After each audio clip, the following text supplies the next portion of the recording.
So ayun mga kayo, magandang gabi sa inyo lahat. Welcome po dito sa ating YouTube channel, Support You TV. Yan, anong oras na ba?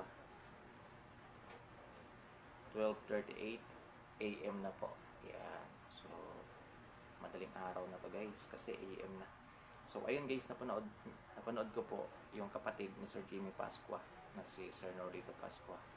At desidido na ngayong kanilang pamilya Pascua, na sampahan talaga ng kaso itong si Yana, yung lady motovlogger, rider, Matthew, aka You Tell Me. Yan, bakit nga ba? So kung napanood nyo naman yan guys, viral po yan. Yun pong pagfinger sign niya, pagsabi niya na hindi maganda dito kay Sir Jimmy.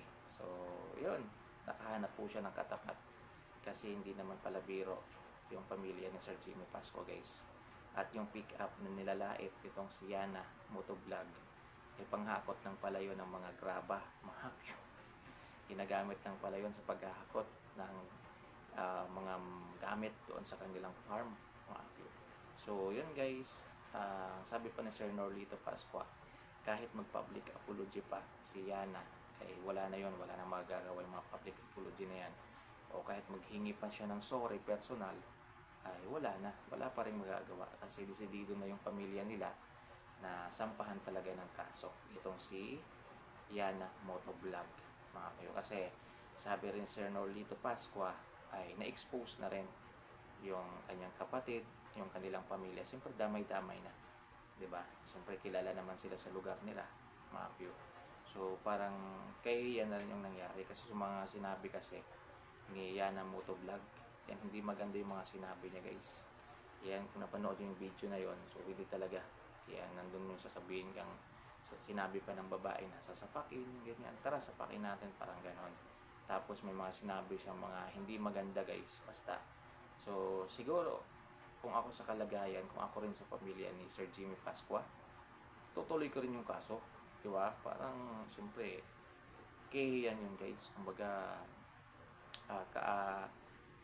ginawan mo ng hindi maganda yung pamilya, yan, lalo na sa social media. At isa pa sa ikinagagalit talaga ng pamilya Pascua, yung pinost na wala man lang pahintulot sa pamilya. O di ba guys, yun palang kaso na yun. So yun guys, abangan natin kung saan hantong itong kaso na to. Ayan. At kanina pagkaalam ko ay nasuspend na rin itong lisensya ni Yana motovlog. Yan, 90 days yata, pero parang kulang, no? Yan. Ang sabi nga ng iba, dapat revoke na eh, dapat tanggalan na talaga ng lisensya, yung sabi ng iba guys.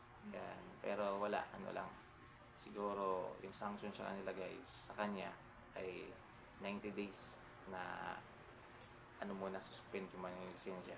So hindi muna siya makapag-ride, yan, bawal muna siya lumabas-labas. Ayan. So parang kulang kung isipin, kaso nga lang siguro yun yung nararapat sa kanya. So at least naparusahan kahit paano. So ito guys, maging lesson learned sa ating lahat ng mga nagra-ride. Ayan, lalong-lalo na sa mga motovlogger dyan. Katulad ko rin, siyempre guys, nagra-ride din tayo, nagmumotor din tayo, nagbablog tayo habang nagmumotor. So pasensya talaga yung kailangan natin.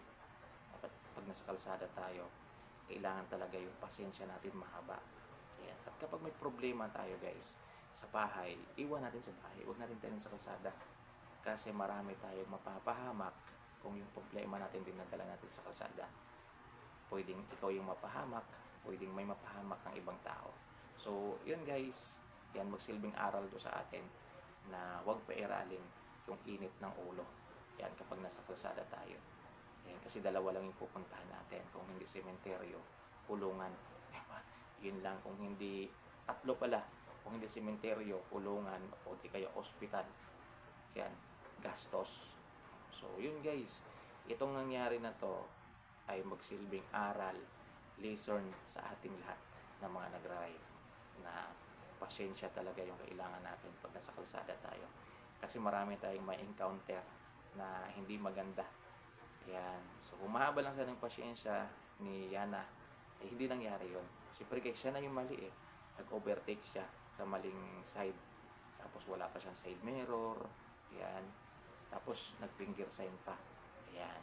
So, kung yung ginawa niya sana ay hindi na lang siya nag-finger sign, kumbaga siguro naalanganin na rin siya guys, nag-overtake siya ng hindi na wala sa timing, siguro kumaway na lang siya, sign of respect pa rin na kaway lang, ah, kumbaga nagpapakilala na parang hindi mo rin sinasadya, kumbaga siyempre may mga time kasi na pag nagmumotor tayo may naalangan tayo talaga tayo kaya tinutuloy na lang natin, diba? Yung nangyari kasi guys, sinadya na talaga, sinadya na ang mag-overtake sa kabila sa maling side, tapos nag-finger sign pa, yan, tapos hinintay pa niya itong si Sir Jimmy, sabay atras sa paki natin sa mga kasamahan niya, ginano niya, tapos sinabi niya yung mga salita na nagba-viral ngayon, yung bakit nga ba, you tell me. So yun guys, so abangan natin yan, abangan natin yung mga update dito sa kaso na to, yan. So kung ano yung kalalabasan nito, yan, ay harapin talaga ni Yana.